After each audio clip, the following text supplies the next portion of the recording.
Previous వీడియోలో మనం ఈ లీడ్ కోడ్ ప్రాబ్లమ్ని ఎలా సాల్వ్ చేయాలో చూసాం. ఇప్పుడు మనం ప్రోగ్రామ్ ఎలా రాయాలో చూద్దాం. ఫస్ట్ మనం ఇక్కడ ఏంటి ఎక్స్ అనేది 0 తీసుకుంటాం. సపోజ్ ఇప్పుడు మనం ఏ ఆపరేషన్స్ ఉంటాయి మనకు ఎక్స్ ప్లస్ ప్లస్ ఉంటుంది, plus plus X and minus minus X and X minus minus, ఈ 4 ఆపరేషన్స్ అనేవి ఉంటాయి. ఇప్పుడు ఏంటి దీనికి మనం లూప్ వేయాలి. లైక్ ఇప్పుడు మన అరే ఫస్ట్ ఎలిమెంట్ నుంచి లాస్ట్ ఎలిమెంట్ వరకు లూప్ వేయాలి. If operation dot character of 1 అంటే ఏంది, ఇప్పుడు మనం ఇది ఒక స్ట్రింగ్ కదా, ఆ స్ట్రింగ్లో క్యారెక్టర్ 1 అంటే ఏంది, ఈ మిడిల్ క్యారెక్టర్. ఇప్పుడు ఆ మిడిల్ క్యారెక్టర్ అనేది ప్లస్ అయింది అనుకో, అప్పుడు మనం 1 యాడ్ చేస్తాం. ఎందుకంటే ఇప్పుడు ఎక్స్ ప్లస్ ప్లస్లో అయినా ప్లస్ ప్లస్ ఎక్స్లో అయినా ఈ మిడిల్ ఎలిమెంట్ అనేది ప్లస్ ఉంటుంది.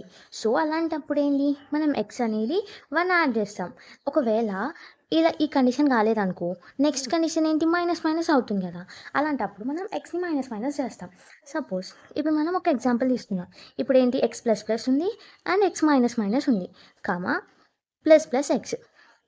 దీన్ని బట్టి ఏంటి, ఇప్పుడు మనం ఇక్కడ లూప్ వేసాం. లూప్ వేసినాక ఈ ఫస్ట్ ఆపరేషన్ అంటే ఏంది, ఒక స్ట్రింగ్ కాబట్టి దీని క్యారెక్టర్ ఆఫ్ 1 అంటే ఏంది, ఇది ఈ క్యారెక్టర్ ఏంది ప్లస్ ఉంది అంటే మనం ఏంది ఎక్స్కి 1 యాడ్ చేస్తాం. ఇప్పుడు ఏంది ఎక్స్ 1 అవుతుంది.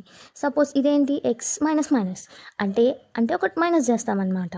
ప్లస్ మైనస్ 1 అంటే ఏంటి, ఇప్పుడు ఎక్స్ అనేది 0 అవుతుంది. దాని తర్వాత ఇక్కడ ఇంకొక స్ట్రింగ్ ప్లస్ ప్లస్ ఎక్స్ అంటే ఈ మధ్యలో ఏముంది, ప్లస్ ఉంది అంటే ఈ కండిషన్ ట్రూ అవుతుంది.